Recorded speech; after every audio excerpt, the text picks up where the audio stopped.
ಮುಂದೆ ಶೋಭಾ ಗಸ್ತಿ ಸಾಮಾಜಿಕ ಕಾರ್ಯಕರ್ತೆ ಇವರೆಲ್ಲೂ ಸ್ಟೇಟ್ಮೆಂಟ್ ಕೊಟ್ಟಿದ್ದಾರೆ ಇವತ್ತು. ಇಲ್ಲಪ್ಪ ಇದೆಲ್ಲ ಹಿಂಗೆ ಆಗಬಾರ್ದು, ರಿಪೇರಿ ಮಾಡಿಕೊಂಡ್ರೆ ನಾವು ಬೇಡ್ತಾನೆ ಇದ್ವಿ, ಪ್ರತಿಯೊಬ್ಬರು ಹೇಳ್ತಾ ಇರ್ತಾರೆ. ಇದು ಸ್ವಲ್ಪ ಏನು ವಾಸ್ತವವಾಗಿ ಸರ್ವೆ ಮಾಡಿದಂತೆ ಭಾಳ ಸಂತೋಷ. ಇದನ್ನು ಸರ್ಕಾರ ಸೀರಿಯಸ್ ಆಗಿ ತೊಗೊಂಡ ಅಧಿಕಾರಿಗಳು ಏನು ಲೆಟ್ರ್ ಬರೀತಾರೆ ಕೂತ್ ಬಿಡ್ತಾರೆ. ಅವ್ರಿಗೆ ಏನು ಅದ್ರ ಬಗ್ಗೆ ವರಿಗಿಲ್ಲ, ಯಾಕಂದ್ರೆ ಪೇಮೆಂಟ್ ಬರ್ತಿರ್ತದೆ. ಹೇಳಿ ನೀವು ಆರಂಭದಲ್ಲಿನ ಅವ್ರ ಪೇಮೆಂಟ್ ಇರ್ತದೆ.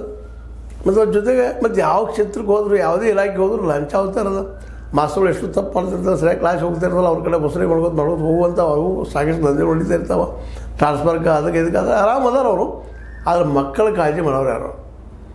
ಟೀಚರ್ಗಳು ಕಡಿಮೆ ಇದ್ದಾರೆ, ಅದ್ರ ಜೊತೆಗೆ ಕಟ್ಟಡಗಳಿಗೆ ಪರಿಸ್ಥಿತಿ ಇದೆ. ಮತ್ತು ಅಲ್ಲಿ ಕ್ವಾಲಿಟಿ ಎಜುಕೇಷನ್ ಕೊಡೋದು ಹೆಂಗೆ ಕೊಡ್ಲಿಕ್ಕೆ ಸಾಧ್ಯ ಇದೆ? ಸರಿಯಾದ ಬ್ಲ್ಯಾಕ್ ಬೋರ್ಡ್ ಇರೋದಿಲ್ಲ, ಬಳಪ್ ಇರೋದಿಲ್ಲ, ಮತ್ತೂ ಇರೋದಿಲ್ಲ. ಸ್ಮಾರ್ಟ್ ಕ್ಲಾಸ್ ಯಾವುದೋ ಒಂದು ಮತ್ತು ತೋರಿಸ್ತಾರೆ.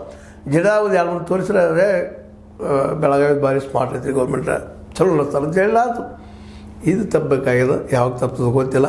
ಇದ್ದಿದ್ದು ಕೊಡೋಕ್ಕಾಗ್ತಿಲ್ಲ, ಇದು ಕಟ್ಟಡ ರಿಪೇರಿ ಮಾಡೋಕ್ಕಾಗ್ತಿಲ್ಲ. ಮತ್ತು ನಾವು ಬಯಸುವಂಥ 30 ಮಕ್ಕಳಿಗೆ ಒಂದು ಟೀಚರು ಮತ್ತು ಪ್ರತಿ ಹಳ್ಳಿಗೂ ಶಾಲೆಗಳು, ಅದು ಕ್ವಾಲಿಟಿ ಶಾಲೆಗಳು ಯಾವಾಗ ಆಗ್ತಾವ?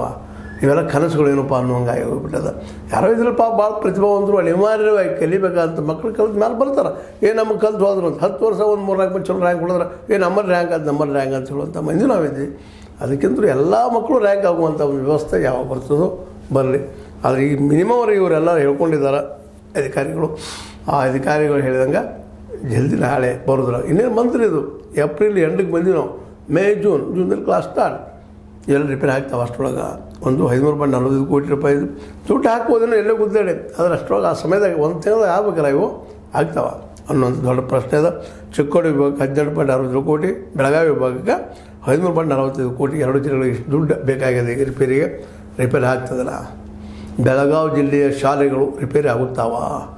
ಸರ್ಕಾರ ದುಡ್ಡು ಬಿಡುಗಡೆ ಮಾಡುತ್ತಾ? ಯಾರಿಗೂ ಗೊತ್ತು. ನೋಡೋಣ. ನಾವು ಹಂಗೆ ಹೇಳ್ತಾ ಇರ್ತೀವಿ, ಅವರು ಹಂಗೆ ಹೋಗ್ತಾ ಇರ್ತಾರೆ. ದಿನ ಹೋದಂಗೆ ಸಮಸ್ಯೆ ದೊಡ್ಡದಾಗ್ತದೆ, ಕಡಿಮೆ ಆಗೋದಿಲ್ಲ ಅಂತ ಹೇಳ್ತಾ ಇದು ಬೆಳಗಾವಿ ಜಿಲ್ಲೆಯ ಶಾಲೆಗಳ ದುಸ್ಥಿತಿಯ ಬಗ್ಗೆ ನಿಮ್ಮೊಂದಿಗೆ ಮಾತಾಡಿದ್ದು. ನಿಮಗೆ ಲೈಕ್ ಆಗಿರ್ಬೋದು. ಲೈಕ್ ಮಾಡಿ, ಶೇರ್ ಮಾಡಿ, ಕಮೆಂಟ್ ಮಾಡಿ. ಜೊತೆಗೆ ಸಬ್ಸ್ಕ್ರೈಬ್ ಆಗೋದು ನಿಲ್ಲಿಸಕ್ಕೆ ಹೋಗ್ಬಾರ್ದು. S60 ನ್ಯೂಸ್ ಅರ್ಥಾತ್ ಹೆಚ್ಚು ತಾನಿರೋದು